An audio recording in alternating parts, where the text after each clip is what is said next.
கேட்டது ஒரு பொருளுங்க. ஆனால் எனக்கு கிடச்சது இந்த பொருள் தாங்க. வீட்டிலேயே கோதுமை மாவு, ராகி மாவு, மல்டிகிரெயின் சப்பாத்தி மிக்ஸ் இதெல்லாம் அரைச்சி வைக்கிறனால போட்டு வைக்கிறதுக்கு கொஞ்சம் பெரிய சம்பளமாக இல்லைன்னு சொல்லிட்டுருந்தாங்க.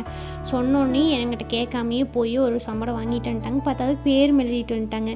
ரிட்டனும் பண்ண முடியாது. சரின்னு சொல்லிட்டு வாஷ் பண்ணி யூஸ் பண்ணிக்கலான்னு சொல்லிட்டு கழுவி வச்சுருந்தாங்க. காலையிலேயே வெண்ணெய் நல்லா உருக்கி வச்சுட்டு போயிருந்தேன். சரி ஆறட்டும், அதுக்கப்புறம் ஃபில்ட்ரு பண்ணி வச்சுக்கலான்னு சொல்லும்போது கூலிங் கிளைமேட்டாக இருக்குங்கேட்டி நல்லா பார்த்திங்கன்னா உறைஞ்சிருச்சு. திரும்ப ரீஹீட் பண்ணி பார்த்திங்கன்னா நெய்யெல்லாம் ஊற்றி வச்சுட்டேன். அக்கா வந்து பார்த்திங்கன்னா எப்போவுமே எனக்கு நெய் வந்து வாங்கிட்டு இருப்பாங்க. அவங்களுக்கு போக கொஞ்சம் மிச்சம் இருக்குது. யாருக்காவது தேவைப்படுது அப்படின்னா கமெண்ட் பண்ணுங்கள், உங்களுக்கு சென்ட் பண்ணி விடுறேன். எல்லாம் ஊற்றி வச்சுட்டுங்க. நம்ம முருங்கைக்கீரை பொடி அரைக்கிறதுக்கு முருங்கைக்கீரையை நல்லா காய வச்சுட்டேன். அது எப்படி ப்ராசஸ் பண்ணணும்னு சொல்லிட்டு நெக்ஸ்ட் வீடியோவில் சொல்கிறேன்.